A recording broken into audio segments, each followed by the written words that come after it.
Hello friends, Mithu kitchen ব্লগসে আপনাদের স্বাগত। আজকে আমি বানিয়ে দেখাবো দারুণ স্বাদের এই বর্ষার সিজনের লোভনীয় একটা রেসিপি, ইলিশ ভাপা। তার জন্য নিয়ে নিয়েছি 2 রকমের সর্ষে পোস্ত, আর নিয়ে নিয়েছি কয়েকটা শুকনো লঙ্কা, সাথে একটা পেঁয়াজ কুচি, সামান্য জল দিয়ে মিহি পেস্ট তৈরি করে নিচ্ছি। তারপরে একটা কেক টিনের মধ্যে নিয়ে নিচ্ছি ইলিশ মাছের টুকরো। এখানে আমি 3 পিস নিয়েছি, চাইলে আরও বেশি টুকরো নিয়ে নিতে পারবেন। ভালো করে নুন হলুদ আর সর্ষে তেল দিয়ে মেখে দিচ্ছি, তাহলে কিন্তু মাছের মধ্যে নুনটা ভালোভাবে ঢুকে যাবে আর স্বাদটাও ভালো আসবে। এইভাবে ঝিরিঝিরি বর্ষা পড়বে গরমের সিজনে ইলিশ ভাপা দিয়ে ভাত খেয়ে দেখুন, দারুণ লাগবে, একেবারে অমৃতের স্বাদে একেবারে। একবার শুধু বানিয়ে দেখুন এইভাবে, আমি যেইভাবে বানাচ্ছি।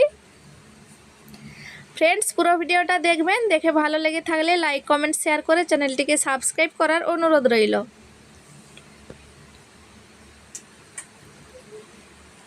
ভালোভাবে নুন হলুদটা আর সরষে তেলটা মেখে নিয়েছি। তারপরে আগে থেকে যে মশলাটা বেটে রেখেছিলাম ভালোভাবে মাছের মধ্যে নিয়ে নিচ্ছি। আমি এখানে সরষের পরিমাণটা একটু বেশি দিয়েছি, তবে কিন্তু ইলিশ ভাপাটা খেতে দারুণ লাগবে। ইলিশ ভাপা বা সরষে ইলিশ। আগে আমি সরষেটাকে মাছের মধ্যে ভালো করে মেখে নিচ্ছি।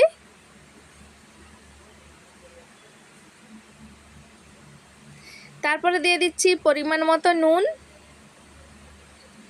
যেহেতু আমি মাছ ম্যারিনেটের সময় নুন দিয়েছিলাম, তো নুনটা কিন্তু ভেবেচিন্তে দিতে হবে।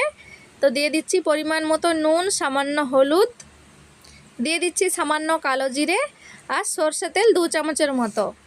এখানে কিন্তু শুধুমাত্র সরষে তেলটাই দিতে হবে, তবে এর স্বাদটা দারুণ আসবে।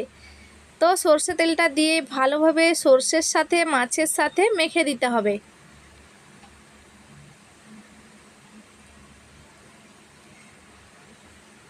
তারপরে মশলা ধোয়া জলটা আমি দিয়ে দিচ্ছি। এখানে মশলা ধোয়া জলটা কিন্তু অল্প পরিমাণে দিতে হবে। যত শুকনো শুকনোভাবে থাকবে মশলাটা মাছের সাথে, ততই কিন্তু ভালো হবে রেসিপিটি। তো ভালো করে মশলাটার সাথে মাছটাকে এভাবে করে মেখে নিচ্ছি। চাইলে কিন্তু আপনারা যে কোনো কৌটার মধ্যে এই রেসিপিটা তৈরি করতে পারেন, ঢাকা দিতে খুবই ভালো হবে। তারপর ওপর থেকে কয়েকটা কাঁচা লঙ্কা একটু চিড়ে এভাবে ওপর দিয়ে দিচ্ছি, তবে কিন্তু স্বাদটা আর স্মেলটা দারুণ আসবে। তারপরে আমি কড়াইয়ের মধ্যে আগে থেকে জল গরম করে রেখেছিলাম, সরাসরি কেক টিনটা এই জলের মধ্যে বসিয়ে দিচ্ছি। চাইলে আপনারা স্ট্যান্ড লাগিয়ে বসাতে পারবেন। তারপরে একটা থালা ঢাকা দিয়ে দিচ্ছি। তারপরে ফুল আঁচের মধ্যে এভাবে করে কয়েক মিনিট রেখেছিলাম। দেখুন, এখানে আমার ইলিশ ভাপা বা সরষে ইলিশটা দারুণভাবে হয়ে গেছে। তবুও আমি আরও কিছুক্ষণ এভাবে ঢাকা দিয়ে রেখে দেব। দেখুন, এই সময় কিন্তু রেসিপিটা হয়ে গেছে, মাছটাও খুব ভালোভাবে সেদ্ধ হয়ে গেছে। একটু বেশিক্ষণ রেখে দেবো যাতে সরষেটা মাছের সাথে ভালোভাবে সেদ্ধ হয়ে যায়। আরও 5 মিনিট আমি এভাবে করে একটু ঢাকা দিয়ে ফুটিয়ে নিচ্ছি। তারপরে ঠান্ডা করে দেখাচ্ছি। তো দেখুন কতটা দারুণ হয়েছে রেসিপিটি। যা গন্ধ বেরোচ্ছে না বন্ধুরা, একবার এইভাবে বানিয়ে দেখুন। এর গন্ধ শুকে শুকেই এক থালা ভাত খেয়ে নেবেন, এতটা দারুণ হয় এই রেসিপিটা।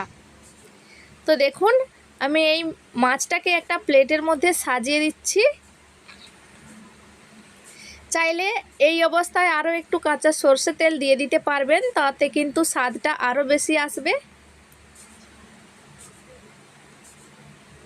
আমি এখানে কাঁচা মাছকেই ইলিশ ভাপা তৈরি করেছি, চাইলে আপনারা হালকা একটু ভেজে তৈরি করতে পারেন।